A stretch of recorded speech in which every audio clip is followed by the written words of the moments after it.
Good morning, everybody. My name is Tish Shade. I'm the president and CEO of the Frankfort Area Chamber of Commerce, and I'd like to welcome you to our 2024 State of the Community. Right now, I would like to ask, I want to thank our President's Club partners. If you see our President's Club partners here, we thank them because we can't do what we do without our President's Club partners. And then I would like to thank, can you guys hear me on this one better? Okay. I would also like to thank our media partners. We have a banner over here. We could not do the things we do, and especially Cable 10. Thank you guys for putting this on for us today. So right now, I'd like to invite up my 2024 board chair, Annabeth Bobbitt. This one's better. Thank you, Tish, and thank all the chamber team for all the work they do to put into these events. So give them a big round of applause. I truly am honored and privileged to be the 2024 board chair, but I couldn't do it with all the support of all the other board members. So if you are here when I call your name, if you don't mind to stand up. So we do have a lot missing today, a lot of other obligations, but I still want to run through our board chair and recognize those members for all of their service. Chair-elect Lynn Faulkner with Kentucky General Contractors. The treasurer, I don't believe she is here, Leanne Waters. Secretary Matt Harville. Chair of Governmental Affairs, Kathy Lindsay. Chair of Community Development, Miranda Penn. Chair of Membership, Carol Smith. Our past chair, John Graham. And then our other serving just board members, Melissa Banta, Mary Cardwell, Christine Cartwright, there she is. Allison Deppenbrock, see her in the back. Ross Klein, he is our chair of education as well. Bethany Patton, Chris Rooks, thank you, Chris. Jonathan Vaught, Ryan Newcomb, I know you're here somewhere, there he is. Karen Wheeler, she may not be here. And then we have two advisory board members, Tom Smith and Brad Wands. Tom is with Buffalo Trace and Brad is with the Frankfort Regional. At this time, though, I appreciate all of the board members' service, but I really want to recognize a couple of our retiring board members. I know we do not have all of them here, but I still want to recognize them. So first and foremost, Holly Spade, if you will come up. I have a little certificate for your service. She is retiring as of this year. I wish I were retired from work. Wouldn't that be nice? Thank you. Holly's been instrumental in even giving legal advice. So. Don't say that, I'll get in trouble. Just to me. I also want to recognize Jason Hart. He had to leave early for court, but he was our past chair. He did a lot of good things in leadership for the board, so we appreciate his service. And then last but not least, John Graham with Esprit Credit Union. He was our chair last year, so he will go into the past chair role this year. But really with his leadership, we now have a strategic plan that we're excited to share with you this year. We finalized that this year, and we're excited to let the public know about that. So he really was instrumental in a lot of volunteering, a lot of hours to put into the chamber, so we appreciate his service. So thank you, Tish. I'm going to hand it over. Thank you, Annabeth. And I do want to recognize my team. So if Joy Brooks would stand up, she's our finance administrator. She does so much for the chamber. And our new administrative assistant who does a lot of our new marketing that you're going to see is Caitlin Riley. I have been so blessed, I tell you, with the best team in the world. So thank you both very much. Right now, I would like to introduce Mary Latek. She is with the State Journal, and for the last 3 years, we've given out a State Journal Resilience Award, and Mary Latek is going to present that.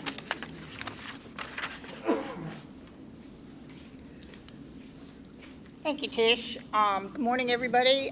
For those of you that don't know me, I'm Mary Latek. I'm the Director of Sales and Marketing at the State Journal. And this is Kevin Austin, our new publisher. And if you haven't had a chance to meet him, you need to introduce yourself and get to know him. The State Journal is proud to present the Resilience Award. This goes to a business who has survived many years, at least 35, in the community. And this year's winner is Franklin Goins Insurance, and Frank Goins is here to accept the award.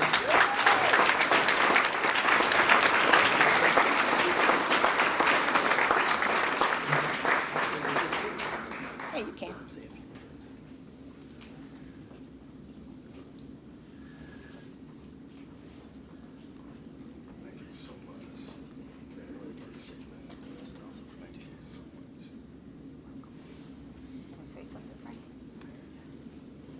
Okay, Keep it short. I did not, okay. Didn't know I was gonna have to say anything, but I said earlier, I said every award means something different to every person, regardless of what the award is. This means a whole lot to me because this really marks our 75th year and anniversary of being in business. I call this, and people have heard me say this before, generational blessings. Without my father, my uncle, my grandfather, my great-grandfather, and so on, I wouldn't be successful as I am today because they pushed me when they told me I couldn't do, or when people told me I couldn't do things, they told me I could. Or at least I barely know my great-grandfather. So anyway, my grandfather and dad and uncle, anyway, how's that? So I'm a little nervous, but anyway, so thank you very much. This award, I'm really kind of touched, very blessed because I'm just getting this, but this actually goes to my father and uncle and grandfather. So thank you all very much. Thank you, Mary and Kevin. We're going to try this new mic. Can you guys hear us in the back now? Yeah. Perfect.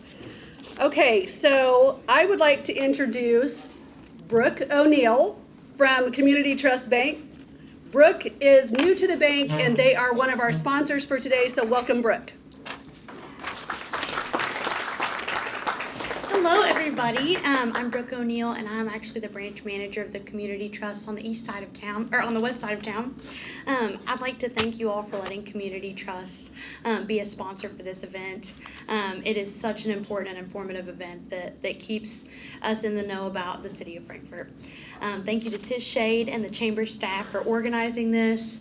Thank you for Dr. Acopo for letting us use this beautiful facility for this event.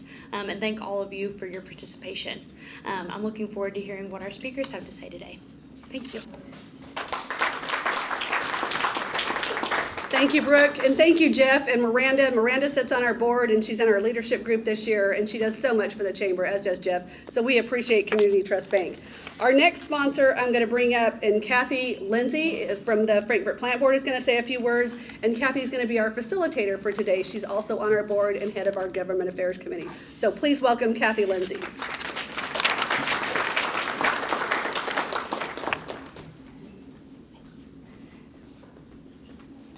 Thank you, Tish, Joy, and Caitlin. This is always a great event, and we appreciate all that you all do for the chamber, for all the members, not just today, but year-round. We always have great events, and we know that you all have everything to do with that, so thank you. First thing I want to do is just, I'm Kathy Lindsay, Director of Marketing Communications for the Frankfort Plant Board, and this is the third time I'll be making this talk. So you might hear some stuff you've heard before because we are consistent. Frankfort Plant Board, we just celebrated our 80 years in business, and we're happy to be a part of this community. First, I want to recognize our general manager is here, Gary Zing, and our board chair in the back, John Cuban, and board member, Steve Mason. They chose the back row today so they could keep an eye on everybody, I think. So we appreciate them being here. We really appreciate the support of our board. We have great board members. They're very engaged. And if you have a business that has a board, you should be so lucky to have board members that get really involved in the things that you have going on in your company like we do. So thank you guys so much. At the Frankfort Plant Board, obviously, we provide electric, water, telecom services to this community, but it's not just about that. Those are essential services that we all need, really for our basic quality of life. And that is something that, again, we've been doing for 80 years. But more than that, we just love being part of this community. We're nonprofit and we're publicly owned. That means you own us. And we consider ourselves to be one of Frankfort's greatest assets. And so, it's my job to brag on us a little bit. And so that's why I'm here. So let me tell you a little bit about what we do besides providing essential services and what really makes the value of a public utility to a community. We live here. Our people who work here, we live here. We have an office here. A lot of utility offices now don't even have offices. You just have to call in. So if there's something that you need, you can call us. We have people here that answer the phone not only during office hours, and you can call us at 352-4372, but anytime you can call that number 24/7 because we have people right here in Frankfort who answer the phone and know that we are here to serve you. In fact, we had an outage this morning, 2:30 in the morning. We had a broken pole on Louisville Road, and our guys were out there by 3 getting it done, and they were still working a little before 8 this morning because especially when it's cold, we know how important it is to have electric. So our guys are here, they're on it, there's no waiting, and that's what we call local customer service. Decisions about the plant board are made right here in Frankfort by people who live here in Frankfort. As I mentioned, Mr. Cuba and Mr. Mason. We have 5 board members. We're all local. We have public meetings. If there's anything that you have a concern about the Frankfort Plant Board, any issues, any projects you have questions about, you are welcome to come to those meetings. And they're the third Tuesday of the month, 5 o'clock at the Plant Board office. So we invite you to come.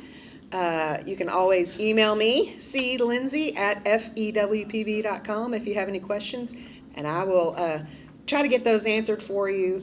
And again, you're welcome anytime. We're public. We're among the largest employers here in Frankfort. We have 227 employees and nearly $13 million payroll. We annually return about $230,000 in occupational taxes to the city of Frankfort and Franklin County. We returned nearly $1.2 million to local vendors last year because we like to buy local for stuff that our employees need, things that we need here. Our goal, because we are a nonprofit, we don't have shareholders, we put our ratepayers first, and we provide opportunities to improve the quality of life in our community. And that's something that the Frankfort Plant Board really takes pride in. We know that our responsibility as a public utility is not only to serve and support the community, but also be engaged. And that's why we do things like this. We sponsor activities that really bring the community together to talk about what's going on here and how we can all work together to make things great. As a nonprofit utility, we provide in-kind services to the city and the county. We provided annually to the city about $800,000 in the form of sewer billing. We do free cable advertising, network infrastructure, workforce labor, equipment use for various community projects. We're here today. The in-kind services that we provide to the fiscal court, to the city and county school boards annually are valued at approximately $400,000. And we do that in the form of network infrastructure for the schools so they can have intercommunications. And we do community event coverage. There are things throughout the city that we do. We've partnered with the city on the EV charging stations. We have community water fountains, bottle fillers in our parks. We do community Wi-Fi that's free in the parks and downtown areas. Our Cable 10 crew covers all of our local high school sports and events and pageants and dance recitals. And it's just things, again, something that's bringing our community together. And that's something that we're really proud of.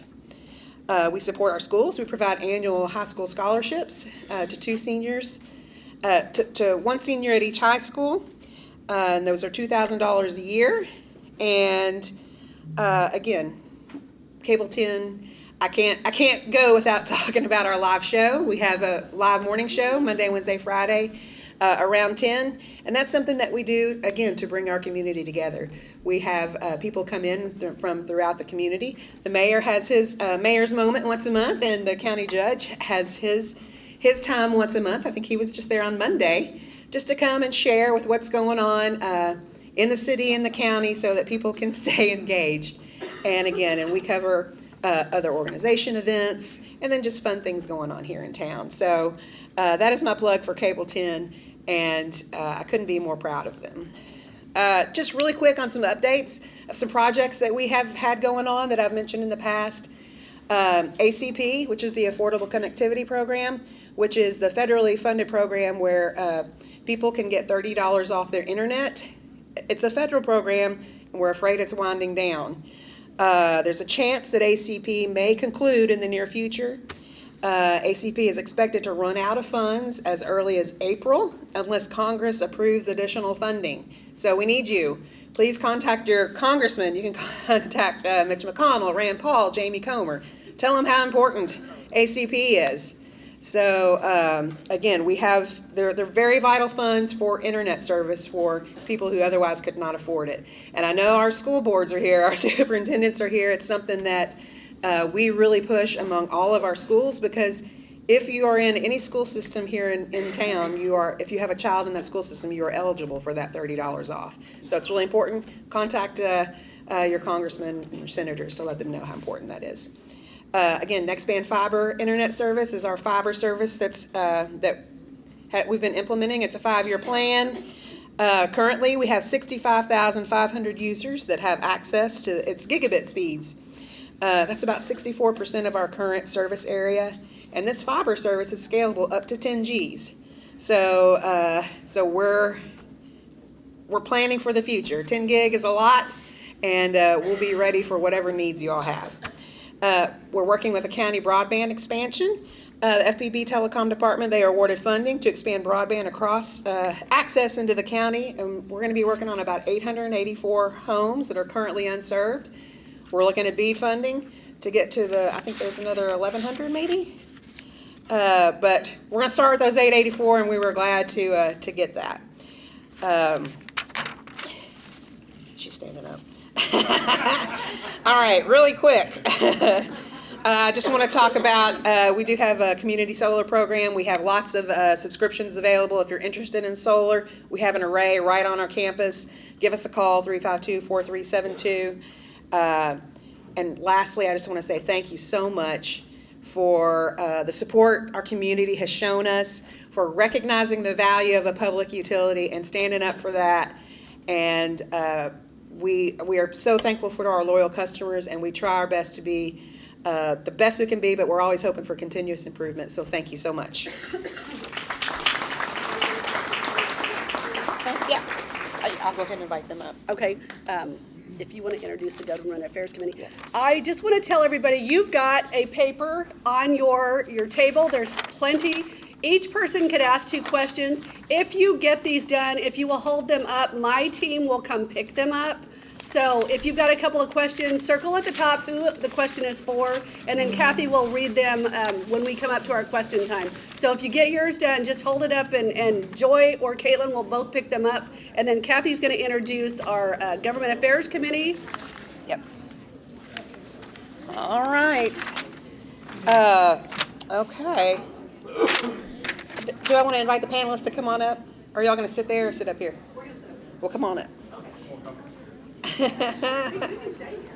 It's up to you guys. I'm not going to force anyone. But it's nice to see who's here. While our panelists are coming up, I do want to introduce our Government Affairs Committee. I'm going to put this down here. Who I'm so pleased to get to work with, because we do a lot this time of year, and especially during a election cycle, which is coming up. So we're going to be really busy. So in addition to myself, co-chair is Christine Cartwright, Tish Shade, Karen Wheeler, John Graham, Jonathan Vaught, Holly Spade, Rodney Williams, Ryan Newcomb, Birch Bragg, Carl Lawrence, Tom Smith, Greg Burton, Terry Bradshaw, and J.C. Young. And it is a big committee because there's so much to do. And that's how important this work is, because, you know, we're talking about our leadership for our community and for our businesses. And again, just ways we can work together to make things better for Frankfort and Frankfort business. So, to get started, are we ready? Are y'all ready? All right. First we have, she is the superintendent of Frankfort Independent Schools. She came to us 2 years ago. Has it been 2 years? I'm in year 2. Yes. She's in year 2. I was posing for a picture. Oh, okay. It happens. So we are so glad that she made the move from Danville to come to Frankfort Independent Schools. She's made a big impact on our school district here. So please help me welcome Sherry Satterley.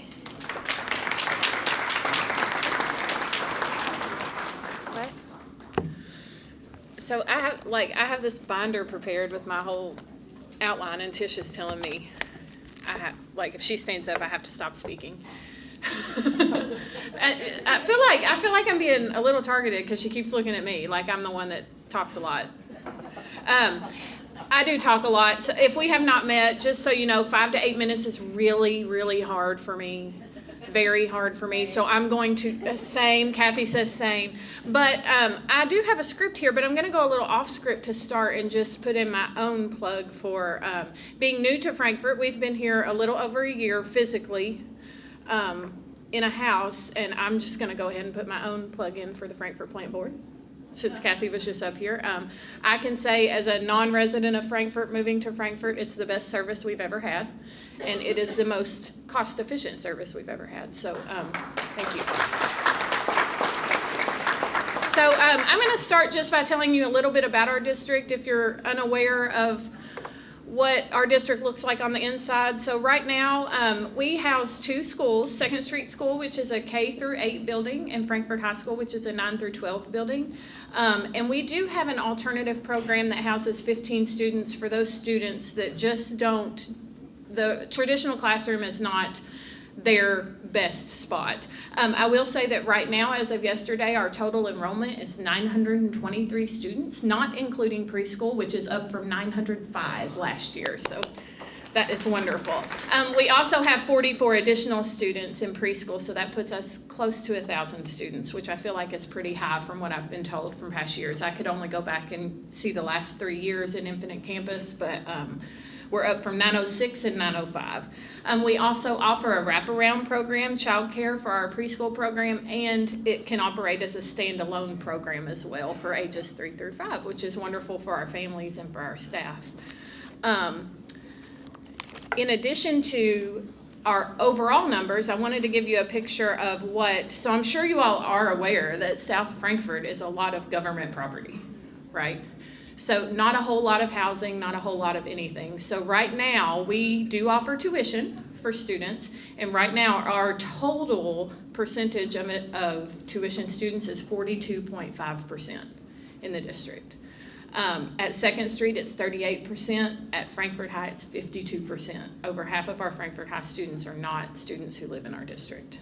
So, but one thing that I want to focus on, because it's a huge focus of mine, I'm always looking to make sure that every single population in our buildings is indicative of our in-district population. So currently, our total population of students is 6% Hispanic and Latino, 15% African American, 66% white, and 12% 2 or more races. Our tuition students are 2% Hispanic and Latino to 6% total, 19% African American to 15% total, 69% white to 66% white total, and 9% 2 or more races to 12%. So I feel like we're doing a pretty good job of having that tuition population actually mirror our total percentages.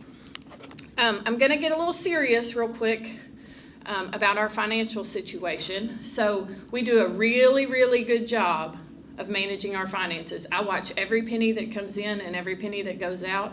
Every T is crossed, every I is dotted. And I do think this room realizes how much tax money we lose for tax-exempt property. I don't think that's lost on anyone in the room, but I'm going to give you some real numbers today, just so you know the magnitude of it. Our budget is a little over $12 million. We get around $3.8 million in SEEK dollars.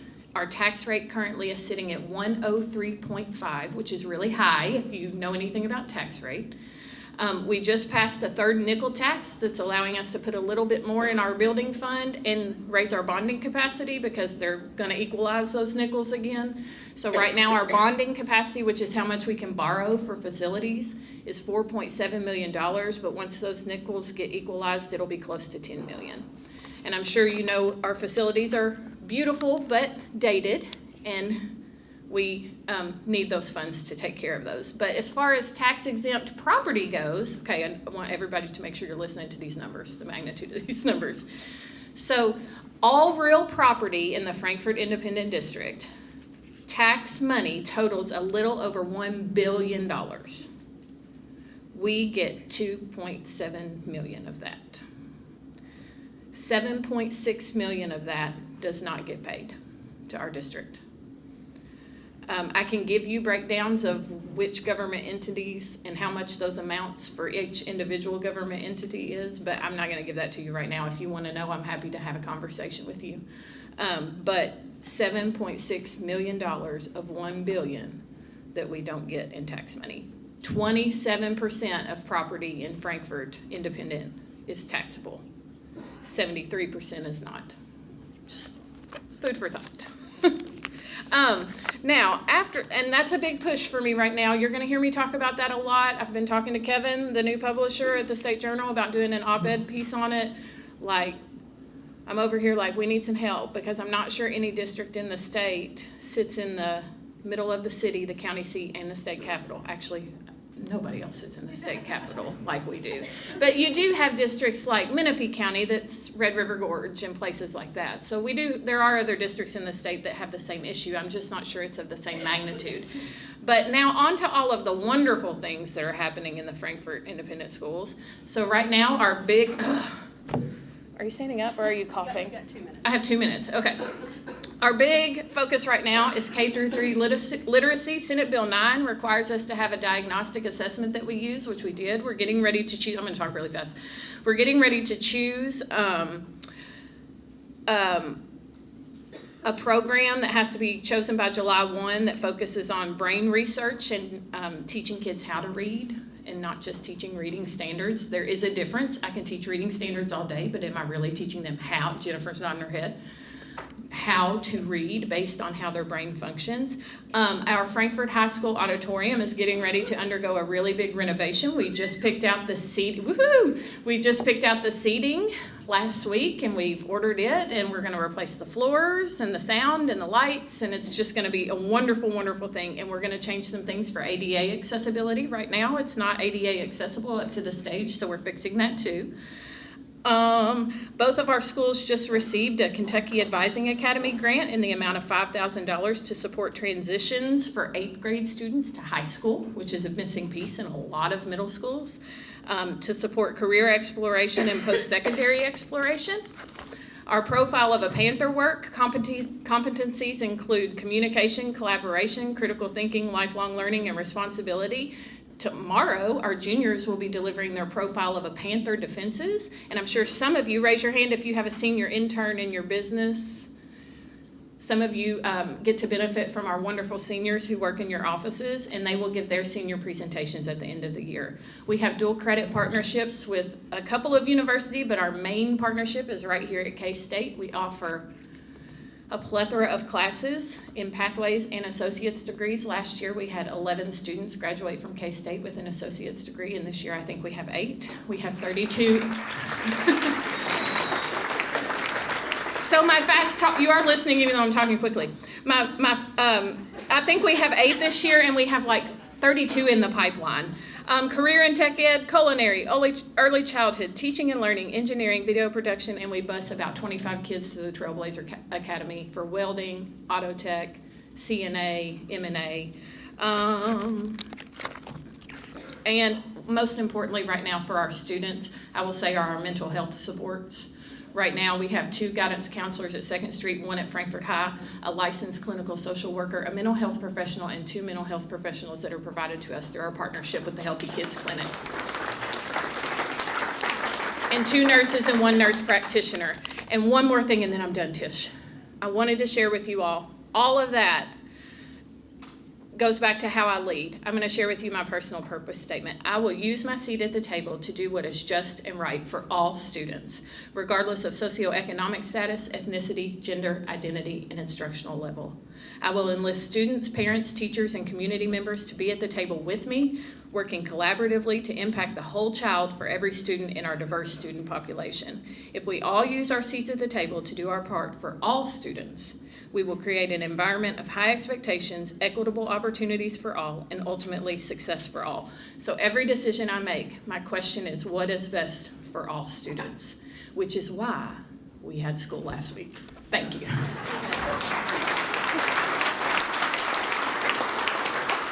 Thank you, Sherry. She did pretty good. All right. Let's see who's next. We have Superintendent of Franklin County Schools. I'm saying, what, you've been here, is this your 8th year? 7th year. 7th year. He has been a great presence in our community. We're so lucky to have him. Let's welcome Mark Kopp.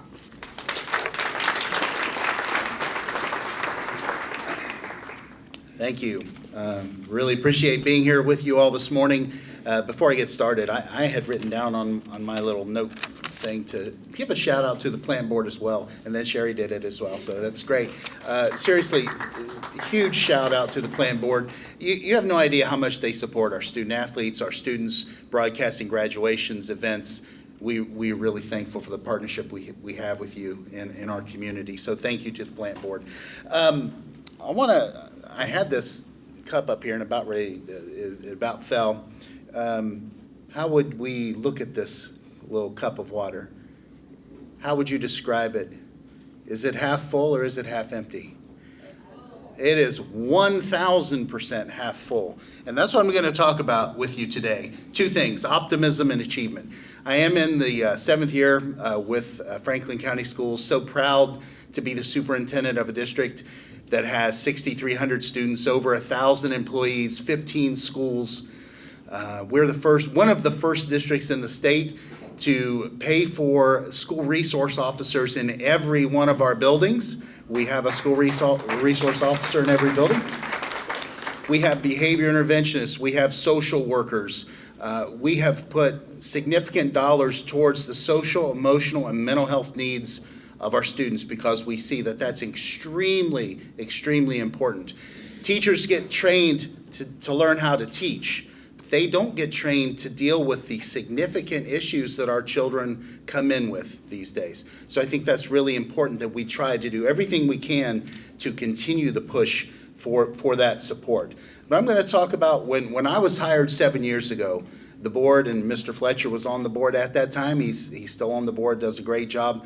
The board tasked me with 3 things, really. One was to increase graduation rate. At the time, our graduation rate was in the 80s. Since I've come in, we've created William Cofield High School. We've put a lot of other efforts in place. Our graduation rate is now above 95% as a district, so we're very proud of that. They tasked me with increasing our teacher pay. As I stated, we have 6,300 students. We're the 22nd largest district in the state. Yet at that same time, in 2017, we were 90th in the state in teacher pay.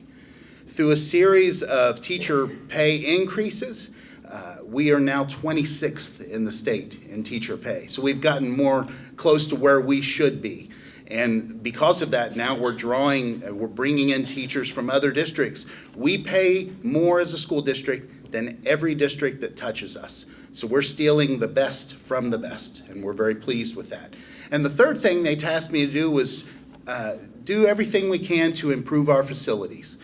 And over that time, we've invested in a brand new Collins Lane. We're getting ready to start building potentially a new elementary school.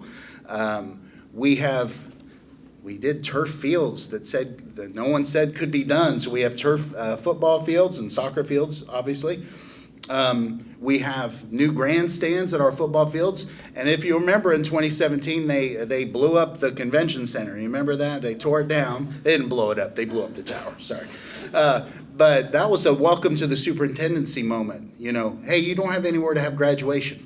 Well, let's create turf fields, and then we're going to have graduations on our football fields. And we added 2 new grandstands this year, so now we have enough seating for our graduations to sometimes bring over 4,000 people to those. We're putting in new lights that do all the fancy light shows and all that good stuff because we're investing in our students and our student athletes, and we find that very important. We're building 2 new greenhouses one at each of our high schools. We're building 2 auxiliary gyms at each of our high schools. If you've ever been to Western Hills or Franklin County and you've seen the archery team shooting arrows in the cafeteria after school, that's not a wonderful thing. So we're adding 2 auxiliary gyms for all of our other sports besides just basketball and volleyball. So each of our sports are going to have an indoor place to practice, including a wrestling room on each side of town in each of those auxiliary gyms, and a golf simulator. For any of you who are really into golf, just contact me. I've got a key, just so you know. And we're also looking at some other things we're going to talk about in just a second. But in terms of achievement, I just want to highlight a few things. We were awarded this year with our state test results. We are the highest achieving schools and school district in this area. We have dual credit offerings where we have 39 classes that students can take for dual credit in multiple universities.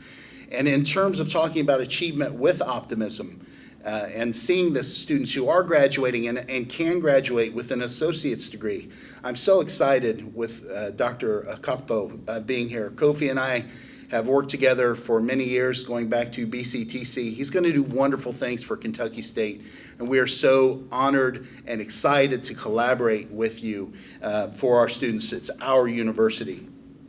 At our CTC, we have expanded the number of programs that we have. Just this year, we added 2 new programs, in addition to your traditional programs that we've had, like nursing and welding and carpentry and automotive. We added electric tech this year because we need electricians desperately.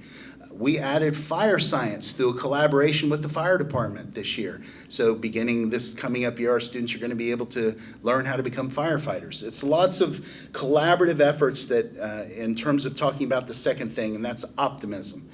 We are optimistic for today because we're optimistic for tomorrow. All of the collaborative efforts that we're looking at doing with our community partners here are going to be significant. We've heard a lot of talk about the Kentucky State Pool, and we're very supportive of that project, and we look forward to being partners with you moving down the road. And just so you all know, on our district facility plan, we've had written in for many years now an indoor natatorium. The problem has always been, how do we fund an indoor swimming facility? Well, I'm very, very excited to announce that our bonding capacity has increased pretty significantly to where we have about $65 million in bonding capacity at this moment. And for the first time, we're starting to at least have discussions with the board about, is it possible for us to build an indoor swimming facility, which we so desperately need in this community. And I want to ask Michael and Lane, if you please stand up. Just so you all know, I'm optimistic about these 2 gentlemen as well.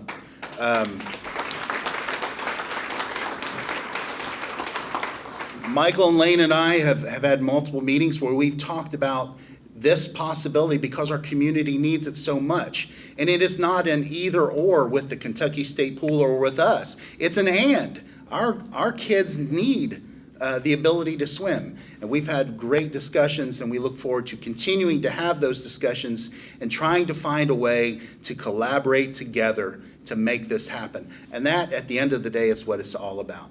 I so appreciate your time and attention. Thank you very much. Great. Thank you so much. We have so many exciting opportunities for students here in Frankfort, and that doesn't end at high school. Here at the Kentucky State University, we are so proud to have the new president. He's serving in his first year. He's the 19th president of Kentucky State University. He came to us from Bluegrass Community and Technical College System, which is a great, vital system for a lot of students across Kentucky to get into the college system. And we're lucky to have him here in Frankfort. So please help me welcome Dr. Kofi Akapo.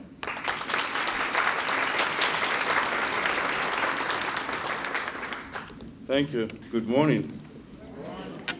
You know, I always like a full room. Let me thank all of you for being here this morning. To my dear county judge, mayor, Dr. Kopp, you know, one thing I came from private sector. One thing I don't do well with government and education is we talk too much.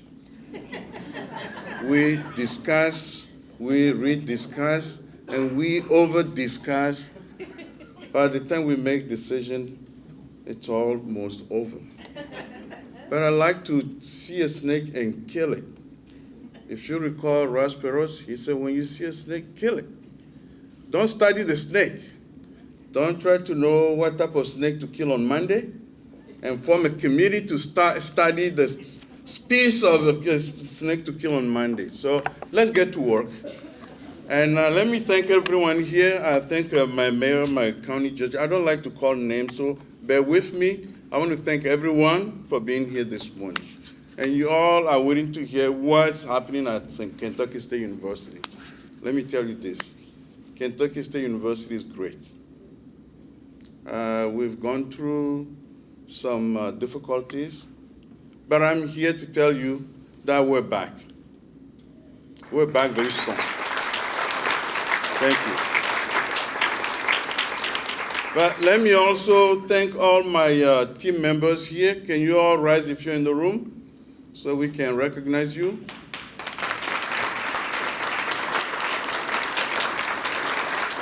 Thank you. I was telling one of our policymakers in leadership last week or 2 weeks ago. He asked me about my reflection after 7 months at the helm of the university. And I told him, you know what? I found at Kentucky State University some of the hardest working leaders I have ever worked alongside. But the problems of the past have made it such that everybody is viewed like sloppy. We have some of the top, hardest working people at Kentucky State University. And I'm so proud to be called their president. We do have some of the weirdest that we have to deal with. That makes it difficult because they are pulling down the top-notch people we have here. And I owe it to you all. We're going to deal with it. But I'm so proud. I'm here. I can't thank our superintendent enough. We're working on some neat things that will benefit this community. One thing that drives me every day is affordability and access. You've been hearing over the past 20 years how much it's costing for kids to go to university. We're talking about ideas that will help our kids earn a doctorate in nursing for free.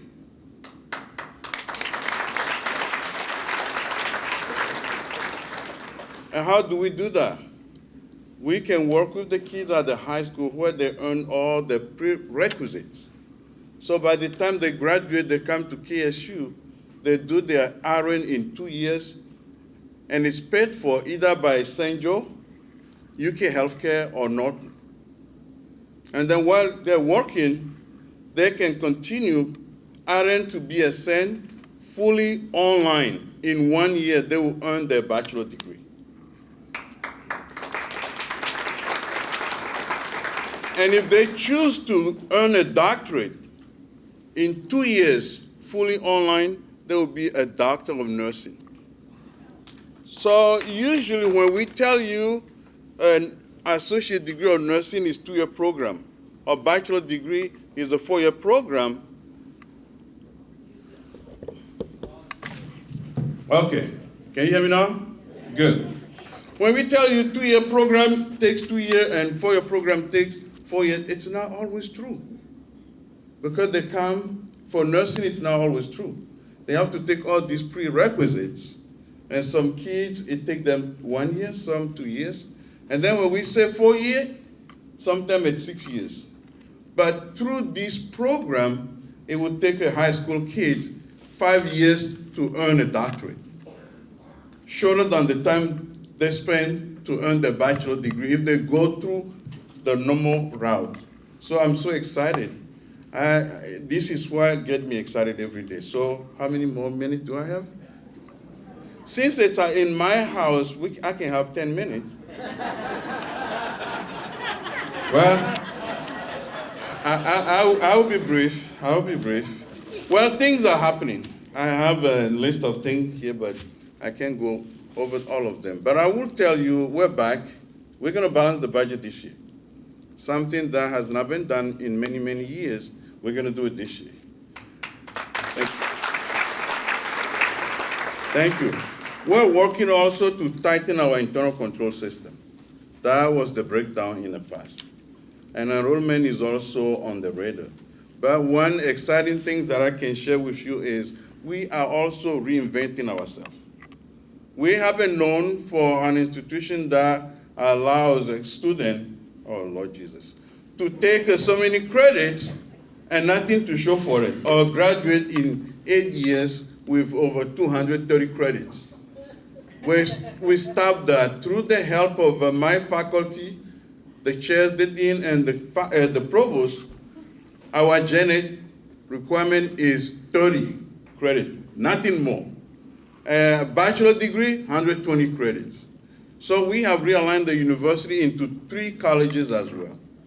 One is business, engineering, and technology. One is agricultural, health, and natural sciences. Somebody will ask why health and natural sciences. That's the way it ought to be, because USDA doesn't fund just agriculture. They also fund health in rural areas. And then if we add health to it, then we bring that synergy. Oh, okay, she's warning me. So I will stop that. And also I need the help of all of you in this room. I don't know if you're following what's happening at the Capitol, but the House, through their leadership and support to KSU, placed $50 million in the budget bill. Thank you. This is going to help KSU to have a health sciences building. And the reason for this is nursing is our biggest program. 34% of the institution is nursing. So we want to expand that with all the things that we're putting in place, so that space is needed. And thank God our House leadership understood that, and they're helping us with that. So anything you can do to tell our senators to back it up, I will really appreciate it. My team members will appreciate that. And the last thing I will say before I get out of here is we also are putting our word into practice, affordability and access. So any kid in this community or in our states from high school who has 2.5 GPA and is on free and reduced lunch can come to Kentucky State University for free. Thank you.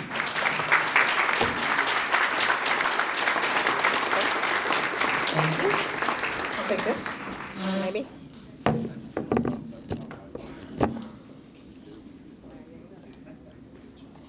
All right. Our next speaker, let me see if I can do this. All right. Hey.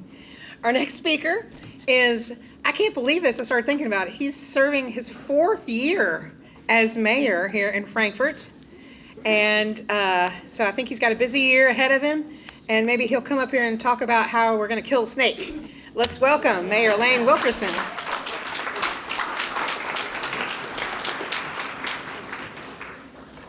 Thank you, Kathy, and thank you, Dr. Acapo, and all my friends here at Kentucky State for hosting us this morning. And I want to thank Tish and the Chamber for giving us the opportunity to come share our progress and our vision for the city. And most of all, for everyone who showed up today. The successes we've had in the past is because we have an engaged community. It's going to be critical as we work together to build a better future for all of Frankfort. In my brief time with you today, I'm going to share achievements from the last year and provide a glimpse into the exciting developments that we have on the horizon here in Frankfort. And I'm sure you'll agree at the end that we are on the cusp of a positive transformation that's going to affect future generations for years to come. And in short, we're transforming Frankfort into a true capital city in every sense of the term. And our successes are a testament to the close working relationship that we've developed not only with the people here on the dais with me, but also all state government, elected officials, agencies, and on the federal level as well. And together, we're investing in Frankfort's future. This past year, we put in motion some massive projects that are going to reshape the city's landscape. In the next few years, upwards of $300 million is going to flow into our community in the form of public and private investment. I should say proposed. And part of that's going to be the revitalization, or the continued revitalization of downtown, notably parcels B and C. First piece is under construction, as everyone has probably seen, the transit hub, and that's going to be essential to the planned revitalization of the existing hotel. And it's also going to be essential to the planned redevelopment of retail and, most importantly, residential in the surrounding neighborhoods. And Frankfort is committed to getting back into the convention center business. We've had encouraging conversations with the governor and with legislative leaders about funding for a new convention center to make up for what we lost in 2017 or 2018. And I'm confident that those conversations will lead to funding. I think it's a matter of when and not if. We're also working closely with the Kentucky Transportation Cabinet, and that is going to help us on multiple projects. They've been very helpful to us. But one is the planned commercial expansion on the west side of town. Now, many of you know this as the Paddocks development, and that's going to include new to Frankfort retailers and restaurants. But once it's all said and done, it's going to open up that entire area for future growth. Also, the Transportation Cabinet is helping us on not just one, but two downtown bridges right now that are in need of infrastructure support. And part of that is going to take place on the riverfront, and our planned riverfront development is going to be a game changer. It's not only going to enhance the aesthetic appeal of our city, but it's going to boost tourism and provide economic growth in those surrounding areas. And the city is helping on this. We're not only contributing on both of those projects, but we're also, last year, the city acquired two key pieces of property on the riverfront, and that's going to enable us to develop those in accordance with the riverfront development plan. And before we can do anything, we have to make sure that the stabilization of the riverbank is complete. We have to get FEMA funds, or we need to get FEMA funds to make sure that we can build on that riverbank. And that work is in progress as we speak. And once we have that completed, we'll have the confidence to invest whatever it takes to make our riverfront the shining showcase that it deserves to be. I want to talk, thank you. That was an applause line. Now, I want to talk a little bit about the city's financial condition as well. We're always on the lookout for diversifying sources of revenue. And last year, we were successful in negotiating with the governor and Team Kentucky and legislative leaders to increase the amount of contribution that the state provides the city to offset what it costs for us to be the seat of government, or to provide services to the seat of government. And last year, the governor announced increasing this special contribution over $640,000. And to put that in perspective, the amount of occupational tax that we would have to generate by lowering a new company would be over 300 new jobs with an average salary of $100,000. That's a big deal, and that's a vital shot in the arm for our budget. We also formed a finance committee, and we modernized our investment policy statement. And those two things, along with repositioning some of our reserves to earn higher interest rates, have resulted in more investment income than we've seen in years. And all of these efforts are going to result in a lower tax burden for our taxpayers here in Frankfort. And keep in mind that we just went through, well, now 4 years ago, thanks for reminding me, a once-in-a-century pandemic. And we navigated through that at least a 37% drop in our occupational tax from our primary employer. And yet we stand here today in great financial shape. In November, Standard & Poor's reaffirmed our AA rating, which is critical for a reduced borrowing cost. And last fiscal year, we finished with a budget surplus. And meanwhile, we continue to make efforts to make Frankfort a model city in sustainability. We are working with the National Renewable Energy Labs, also known as NREL, to develop a phase 2 study. And what this is going to do is show us a pathway so that we can not only save money by using more renewable energy, but it will make our city more resilient in the form of potential price and energy pressures in the future, should they happen. Public safety is also a priority for our city. And I'm happy to say that we last year bolstered our police and emergency services with increased pay, resources, and other incentives to not only compete with other cities, but to keep our experienced officers in place and recruit others from surrounding communities. And while other nearby communities have seen an increase in crime, we've seen a 30% reduction in our total felonies and misdemeanors over the previous 3 years compared to the 3 years prior to that. That's going to make Frankfort a safer place for all of our residents, and it will also help with recruiting new residents and businesses.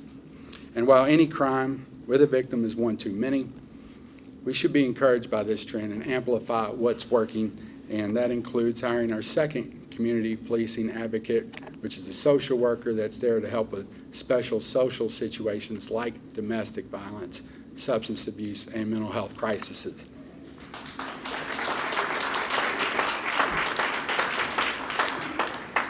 In my city, I'd get 12 minutes, right? He gets 10, I get 12. Okay, and Michael gets 15.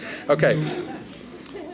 Well, our award-winning Parks and Recreation Department continue to play a vital role in our community, and it makes everybody here healthier and happier. And the city recognizes this. It's a quality of life issue, and it's going to help us recruit businesses and residents. And we've committed to funding potentially in the neighborhood of $10 million into improving and expanding our parks and recreational facilities.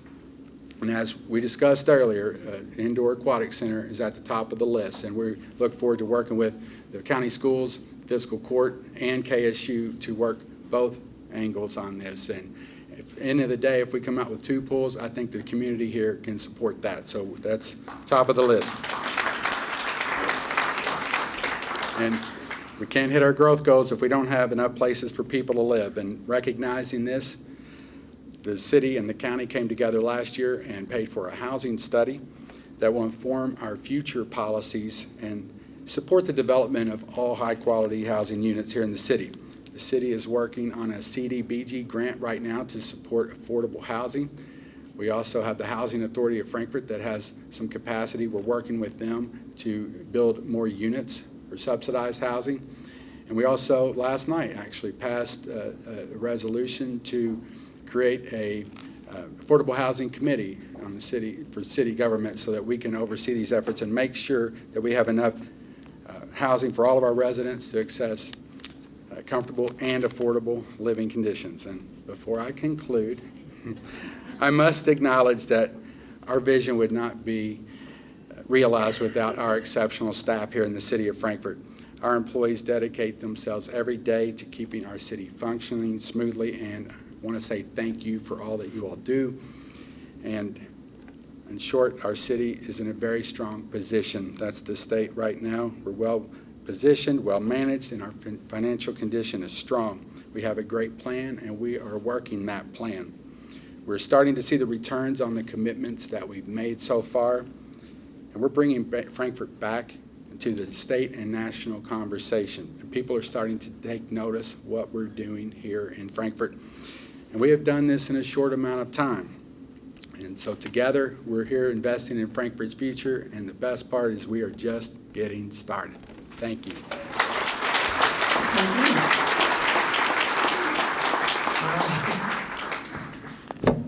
Okay.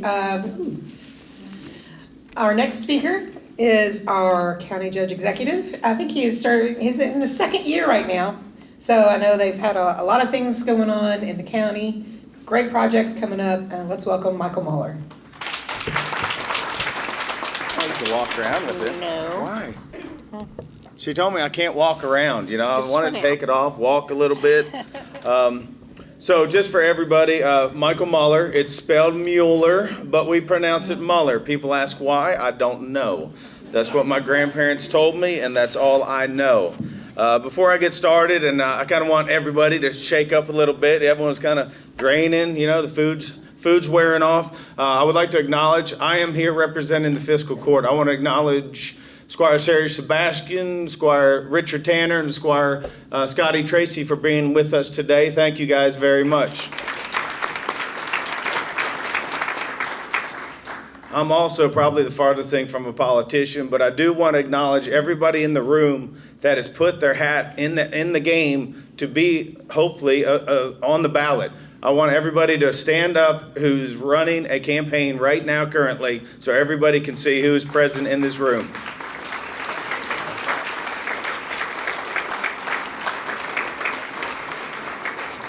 Thank you all for putting yourself out there. It's a lot for you and your families. I understand that. Also want to thank this wonderful group of people up here. You know, I think Frankfort is changing, like the mayor said. Up until I've been a spectator like you guys. I've been in the crowd. Now I'm up here, which I don't feel like I'm any different than you all. It's kind of not what I do, but it is interesting how we all are working together. Independent schools, county schools, Kentucky State. You know, the mayor and I meet probably every 2 weeks, and if he's not in the office, the city managers that are here are in our office. So I think that's something that's changed in the last, year at least, which I'm very proud of, that we are all communicating and we are trying to work together. Real quick, fiscal court is basically what I just want to explain to everybody. Some people say, what is a fiscal court? It's basically county government, 240 employees, about a $31 million budget. That covers the coroner, jail, sheriff, fire, parks, county clerk, road, judge's office, and planning and zoning. So that's just kind of a quick tidbit of who we are, because sometimes people still don't understand. You have the city, the county, and what they do and how they're different, things like that. Talk a little bit about economic growth. I think you all see things are starting to change. Building permits alone, I think we have over 400 homes / apartments, condos, things like that on the books right now. We have 2 hotels that are coming out of the ground. They're already approved. We have 2 more hotels that have turned in their preliminary plans. So I don't know about you all, but I couldn't tell you the last time there's been 4 hotels, let alone 1 built in Frankfort. So I think that's pretty impressive, and I think people are noticing Frankfort and Franklin County.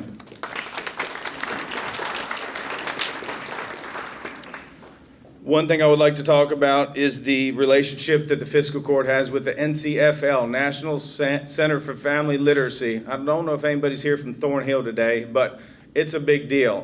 The National Center for Family Literacy is a national program, but Franklin County is the pilot program for everybody. And I think I want to thank Dr. Felicia Smith, who lives in our community, Squire Tracy for bringing it to me, because he's on their board and obviously on our board to work it out. Fiscal court got behind it really early. I think that's a very important thing. I don't think we realize, especially people in this room, how many people in our community can't read. Things like that are just kind of new to me. You think, oh, everybody can read, everybody's educated, things like that. So I think working together with these groups to help families not be embarrassed, to learn, to get into our workforce is absolutely crucial. Some other things I would like to talk about is planning and zoning. For years, and one of the reasons I ran is, red tape. Franklin County can't do anything. They don't want you to build. They don't want contractors, developers, things like that. The fiscal court has really honed in on that. We have been working with an agency to put everything online. You can now go online and get building permits. You can pay for things, things that I feel like honestly we're still years behind, but it's just the way it's been. So I appreciate everybody that's worked on that.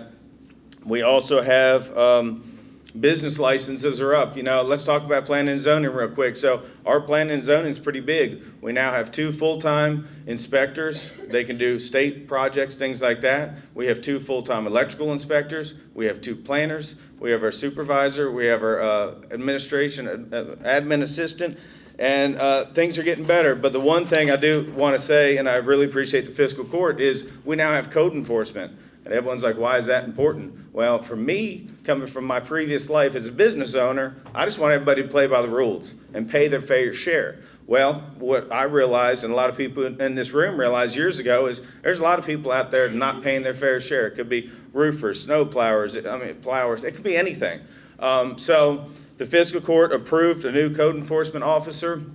He is phenomenal. We went through a big process. We hired the right person. He's out there every day. He's out there on weekends. He's out there at night. He's out there when people aren't looking. And that's when the people who aren't playing by the rules are out there. So our business licenses are up, I think, 8%. We're getting ready to add another person in that office because what we've realized, there's a lot of realtors that are coming into our community and not paying any taxes. They're getting the sale of the homes and they're leaving. So we have this whole thing going on. We're working with another county next to us to help us figure out how to be more proactive. I'm all about just not, raising taxes or anything, but just pay your fair share. If you're here in this community and using our amenities and competing with our contractors, pay your fair share. That's all we ask. So I think that is super, super exciting. Like I said, I really appreciate the fiscal court for getting behind that, and that's been pivotal for the last year.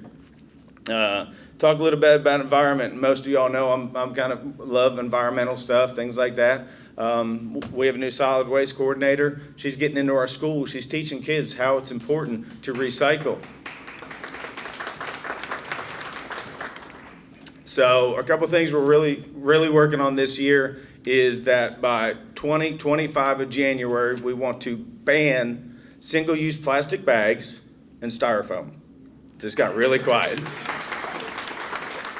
So when I talked to somebody at corporate from, I think it was Kroger or Walmart, I can't remember who it was in Washington, D.C., he said, well, that's not how you do it. I said, sir, what do you mean? He said, the state does it, and then everybody else follows. I said, well, we're not waiting for the rest of the state. We're going to make an example of what it is. The farmers out there call us all the time. They eat the bags that are on the side of the road and kills their calves. You all know styrofoam does not decompose. So, there's so many things that other states are already doing, and I know this state will do it, but I want to be the first in Franklin County to be able to fix it and teach kids that we need to be doing the right thing for future generations. So that's an important thing that we're working on.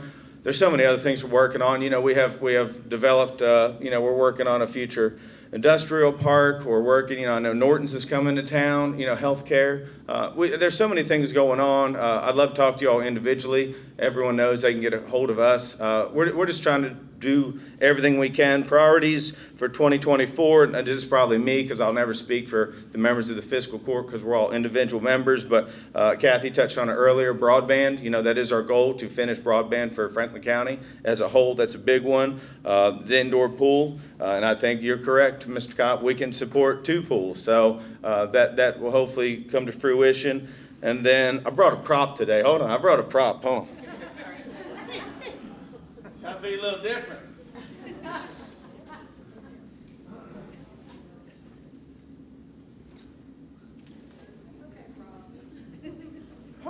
Parks. Lakeview Park. You can. You're like my Vanna White. That's great. So Lakeview Park, that's the county park, 128 acres. Everybody loves it. I don't think anybody in this room would disagree. We're very fortunate. Executive Bob Arnold bought it many years ago when people didn't want him to. So this current court is looking at revamping it, and how can we do better at getting people from other communities in our town to spend money, to stay in our hotels, to shop in our stores, to eat in our restaurants. This is taking longer than I thought, and I'm a contractor. So I know everybody in this room is like, oh God, it's never going to happen. Another plan on the shelf. hey, I'm right there with you, because I'm like, why aren't we there yet? You know, we were like, let's get shovels in the ground by Christmas. Yeah, that didn't happen. So, but we did approve, the Hitchcock Group is working on our final plans for the softball complex. So first phase will be 7 complex softball field that will bring people from all over, other states. I mean, it will be phenomenal. So they're in the final design process of that. They said that will be done probably by July 1. We'll take it out for a 30-day bid. We hope to break ground August 1. So that's super exciting. The governor's put in $10 million for an indoor facility. We're working with the senior center, the library, sheriff's department to hopefully do an indoor sports facility. The other thing that I'm currently working on is an accessible playground. So you can sit down. One of the things I've really wanted to work on is an accessible playground. I would like us to build the biggest and baddest in the state. Okay. In addition to a miracle field. So I'm talking to private investors right now. I actually have a meeting with the First Lady tomorrow. So we're going to try to get some momentum, maybe do a capital project, because I think it's something the community could get behind for kids that aren't as fortunate as some of our kids and things like that. So probably not saying that in the most political way, but y'all just got to bear with me here. So that's all I have. Like I said, I appreciate everybody being here. Over 150 people. I mean, give yourself a hand. I mean, that's awesome. I mean, we have everything from retail to banks to bourbon. I mean, municipalities. Just looking around the room, and I don't know everybody here, but I know a lot. But I mean, it's pretty amazing from years past, and I've been involved in chamber in a long time. But I mean, we have residential people here. I mean, just citizens. So I mean, I just want to say thank you to everybody who cares, who comes out, and I think we're all trying to do the best we can, and we appreciate your support. Thank you. Huh? Oh, yeah, and I love KSU too, right? Oh, they love KSU. Is that why they're here? Okay. I loved your comment about it's my house. That was great. Okay, we're running a little behind, so I'm going to be quick. First of all, I want to remind you, if you have questions, put them on your little sheets, and we're going to get to that still. Next, I have to introduce Tish Shade.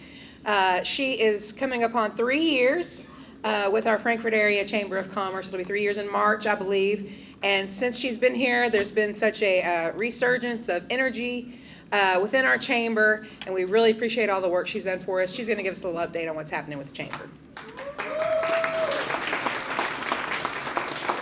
Thank you, Kathy. And people wonder why I have to give them timers, because, you know, they can talk all day because we're already behind. But so I'm just going to tell you a little bit about the chamber. Our mission is to build a vibrant economy through member-driven advocacy and community leadership. And that is with these folks right here and you as well. Because if you think of KSU, I want you to think of the chamber. If you think of the city or the county or one of the school districts, I want you to think of the chamber, because we partner with them and we try to help in any way we can. We try to have events with them and include them. But this event has grown. We started it out in 3 years ago. This is our third one. And our attendance has grown every year to this, and we hope to grow it even more. We hope to have to run out of space, and we're so thankful for Dr. Acappo for letting us come here, because this is a great space, and this is our university, and this is our city, and our community, and our county, and our school systems. So we all work together. All of us up here work together to do things for you to make our community better. Some of the things that in our annual report for our community initiatives and project supports, I sit on a lot of boards, as I know many of you do. Some of the boards that the chamber staff sits on is the Comprehensive Plan Advisory Committee, Sports Commission Stakeholders Meetings, Parking Committee for the City of Frankfort, Downtown Frankfort, Inc., Thornhill Learning Center Board, Beautification Committee with the City of Frankfort, DIG, the Development Interest Group, Frankfort Rotary Board, Kentucky Chamber of Commerce Executive Boards, Just Say Yes Steering Committee, MAP Coalition, which is mobilizing for action through planning and partnerships, Leadership Central Kentucky Board, Kentucky Chamber of Commerce Executives, and Franklin Center for Innovation Boards. So we do a lot with the community. We are here for you. We're having a day at the Capitol next Tuesday. So if you see a page on your tables, if you haven't already registered for the day at the Capitol, that is your opportunity from our Government Affairs Committee to come and talk to the legislators and get your voice heard and make sure that what you're looking for and to help these folks get what we're looking for our community, so that we can all band together and tell our legislators what we're looking for in Franklin County. So I hope you guys will register for that, and we'll have a record crowd. Our Government Affairs Committee puts this on. Last year we had 120 people come to this, and now we're at 150, so we're growing. Everything we do at the Chamber is growing.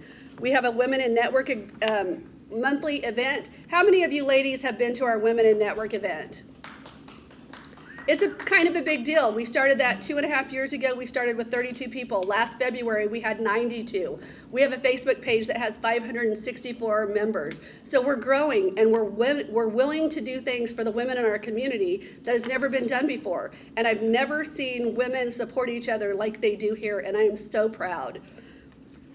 We have emerging leaders, we have network opportunities, we have lunch bunches to supplement our restaurants, and if you go to those on Mondays, we go somewhere different. We try to get a restaurant who we try to do one downtown, then we try to do one on the outskirts of town.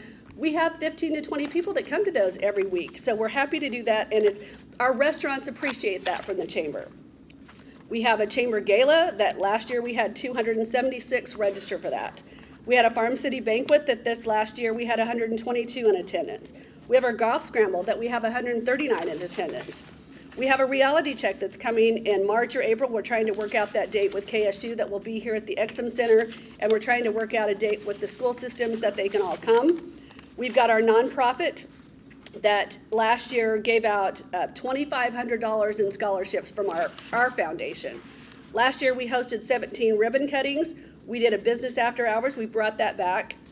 And I just want to say, in the essence of time, we've got over 483 members in the Chamber. 92 of those are brand new members this year. We have a Chamber board of 31. We have a staff of 3. We have 7 committees. And we have about 600 folks that we take care of. So we appreciate your patience when we're trying to do things, because without our volunteers and our ambassadors, if you're an ambassador in the Chamber, please raise your hand. That's one of the greatest things that you can do for our Chamber and for our community, is to be an ambassador, because that group helps us. I can't even tell you how they help, because everything we do has an ambassador involved, so we appreciate that. I just want to thank everybody for being here.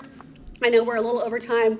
If you have a question, please get it now, because Kathy's going to read these off. Yeah, we'll get to all of them. We have a lot. So we're going to just do a couple of them because we're running out of time. But I want to thank you personally for being here. I want to thank my board for the support that they give us and the direction. For the first time in the Chamber history of 123 years, we have a 5-year strategic plan that is set. It's ready to go. We know what we're doing for the next 5 years. So we're pretty excited about that. So Kathy, if you want to come up and do the questions, thank you guys. Thank all of you for coming. Thank you for being a partner to the Chamber and for supporting us. And we thank all of you for being here today. Okay, here comes the fun part. I have a question. This is for the mayor and the county judge, but anybody else can chime in if you know an answer.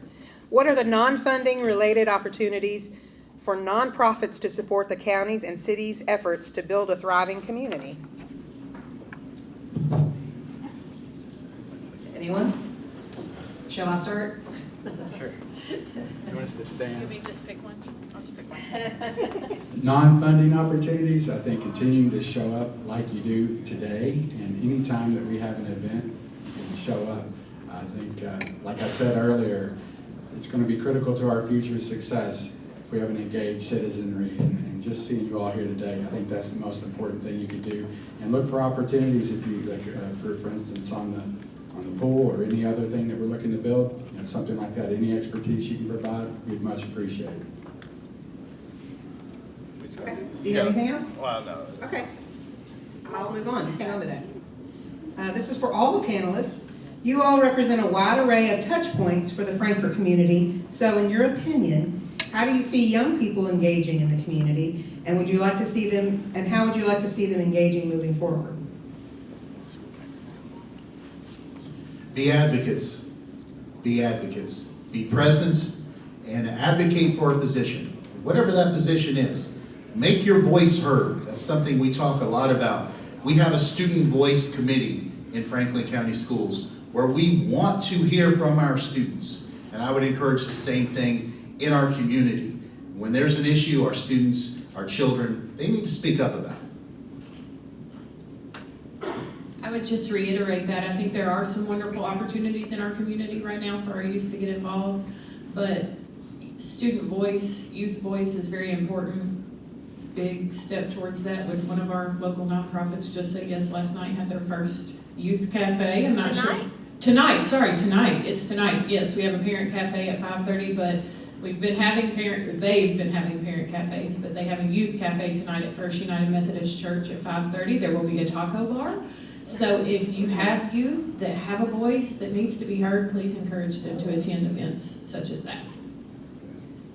Because they're gonna taco about it. Okay, now this is for the judge. Will you move to match the city funding to Thornhill? It's truly important to the community and to the future of Frankfort.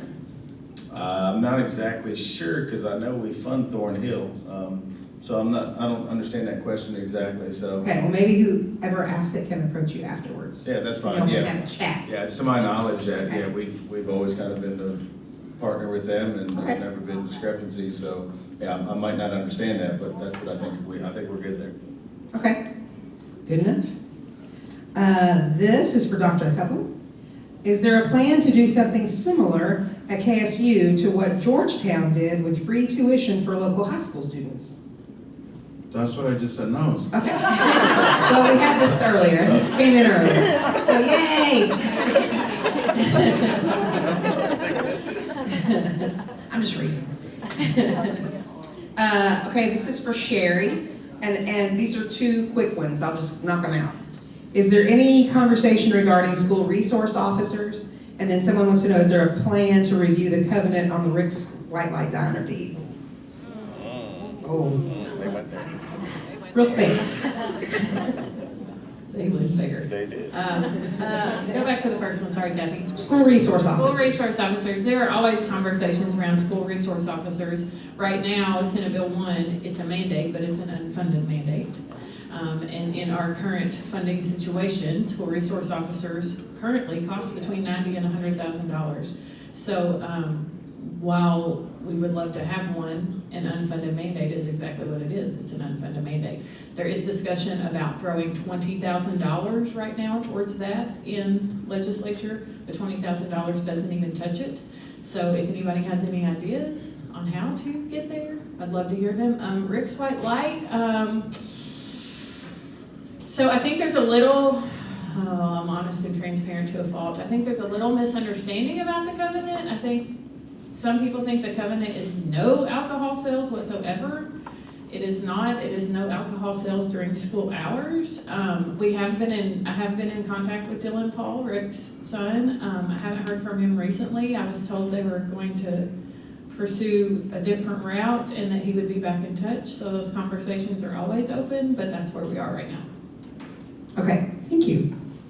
I appreciate the transparency. Okay, this is for the judge and the mayor.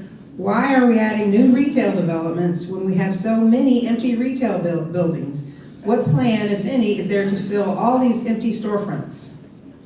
Well, some of the retail that is interested in Frankfort don't want to go to the spots where we want them to go, and that's the reality of the situation. So are we going to say no to some of these retailers that we know would be beneficial and that our community members want? I don't think so.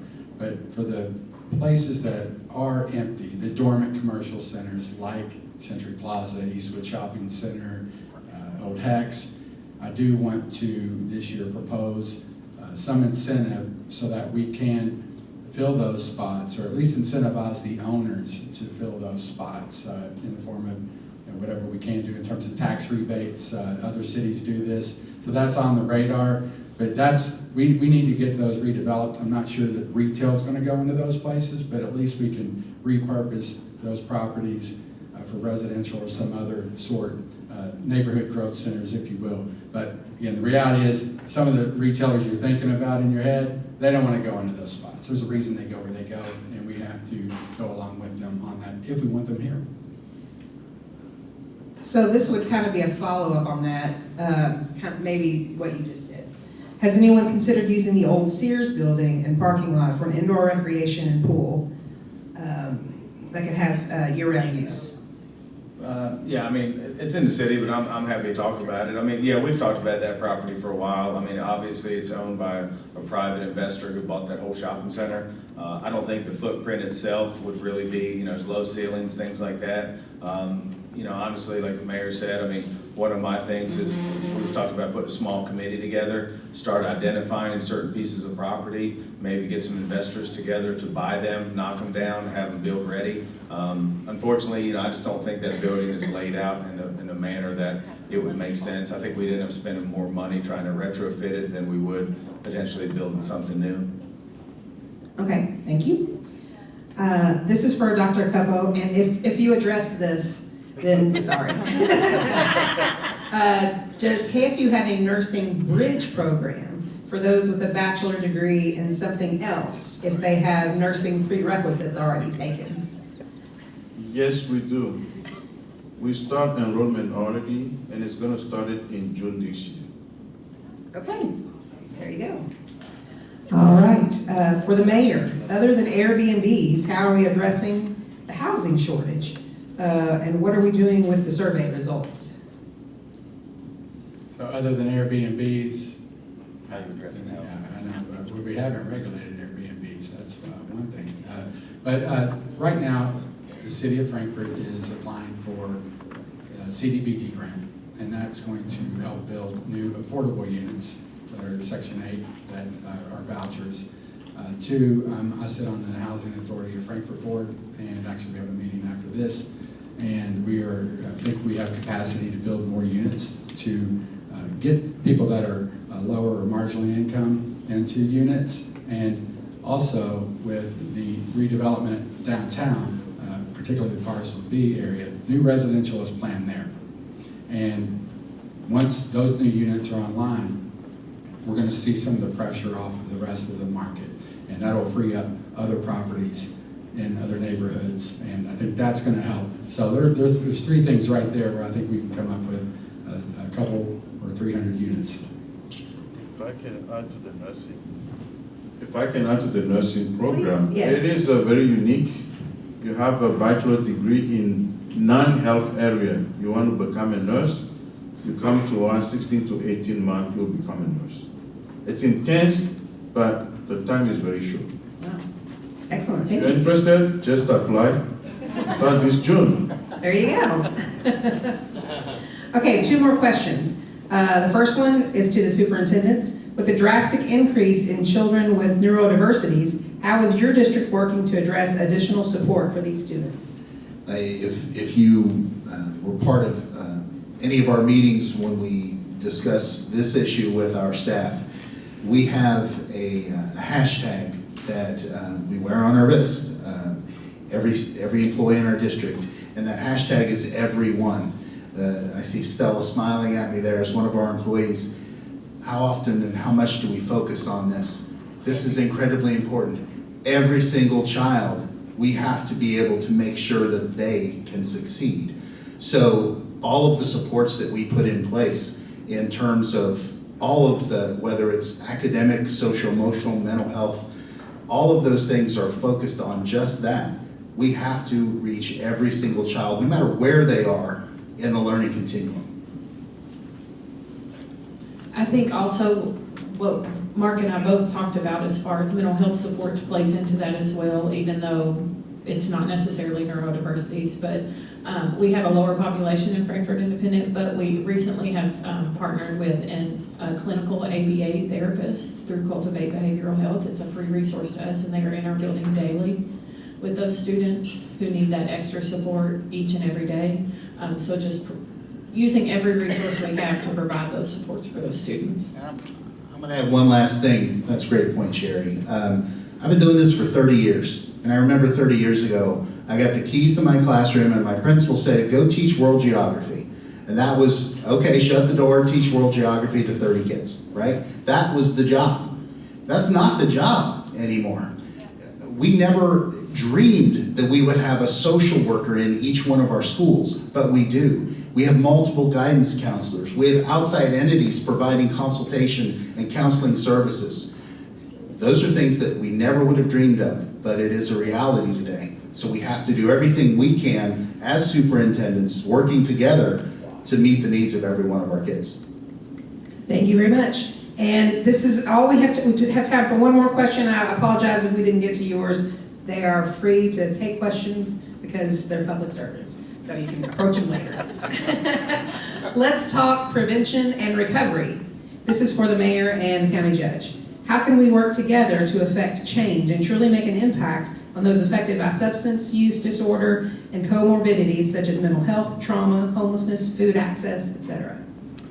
Well, that's about a 2-day conference. It's a big one. And I think everybody in this room appreciates that question. I want to give a shout out to the Wanda Joyce Foundation for working with these kids whose families are incarcerated. So for me, I'm going to just go that angle for a minute. That's one of the things that I didn't dream of being county judge that I would have to deal with is when our jailer left, making a decision to appoint somebody or take it over ourselves. At that point, I got with the sheriff. We both agreed this is our opportunity to get in that jail, fix things, and make it better. If you would asked me a couple months ago what I thought about the jail, I wouldn't have said much, but it's really an important piece to our community that we get people the help they need. Over 50% of the people that are in that jail are for mental health. We don't have the funding to deal with that, but we're working on putting that in the budget next year. They're painting the facility. I've talked to a contractor recently who I think is going to donate rebuilding all the bathrooms with epoxy, which is a massive project that would be great for our community. But Wanda Joyce has started this foundation. I went to DC with them a couple months ago, really learned about incarceration and the kids in our community that are just don't have anything. They're 1 or 2 parents are in jail, things like that. So for me, I feel like the fiscal court has been very supportive of Wanda Joyce and what they're doing. And I think when they started out, there was maybe 300 kids, and I don't know, Elizabeth, I think you're up to probably 700-800 kids now. The last I heard, the numbers are growing, which is not good, but I think everybody can appreciate that mental health is real. It's not that stigma of, they're crazy and things like that. So I do think city and county, city's doing a really good job with their workers and the police department. I can't thank our sheriff's department and jail enough, but there's a lot of work to be done. Like I said, we have opioid money. I'm currently talking to multiple counties with Woodford, Anderson, Scott about maybe doing a regional facility for detox. That's something that we don't have in this community. I didn't know that until we started meeting. I put a little group together and we started meeting. And I said, what do we need most? And they said, there's nowhere in our community for people to detox that want to get better. Did I know that? Nope, I had no idea. So, working with other communities, cities, trying to do something big that's going to make an impact is kind of a focus right now for me at least, and hopefully the fiscal court. But I'm going to let Lane talk a little bit. And Michael mentioned, I mentioned the community policing advocates, which are the social workers that are in the police department. We do now have 2, and they respond to those situations that we were describing. Also, the city of Frankfort is working closely with the Kentucky Children's Hospital. They are interested in having a social worker in the city because they identified that the city of the county of Franklin had a higher than normal adverse childhood experiences rate compared to the rest of the state, and the rest of the state was much higher than the rest of the country. So for Frankfort to stand out on that is pretty alarming. So the Kentucky Children's Hospital reached out to us, and we're working with them to find space. We also support Yes Arts in their efforts, providing space to them, and they do a great job. Thank you very much for all you do for our community. And then also the city of Frankfort, we helped establish the CARES Coalition, which is the group to get all of these agencies together and hopefully allow us to get more funding. And it's a critical, right now it's one of the top 2 issues, I think, mental health, homelessness, and these adverse childhood experiences. So we need to address it now. We're going to have even more issues 10, 20 years from now. Thank you very much. And with that, I think we're going to wrap it up. I'd like to thank our panelists for being here today. It just means so much that you take the time to come and talk about the things going on in our community. Events like this wouldn't be successful without your participation as well. Thank you so much for engaging, taking part, being interested in what's happening here. As always, have to thank Tish, Joy, Caitlin for putting together a great event. And on behalf of the Chamber and the Government Affairs Committee, thank you so much for coming. We look forward to an exciting year.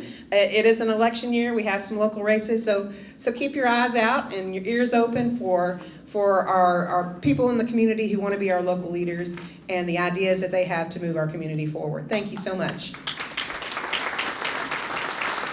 Thank you. I just want to thank Kathy and our Government Affairs Committee. Thank you guys so much for coming. Thanks to all of our panelists. And I just want to let you know that we do have a board meeting right after this, so if our board could come up to these first couple of tables, we're going to get started on our board meeting right away. Thank you, everybody, for coming. We appreciate you.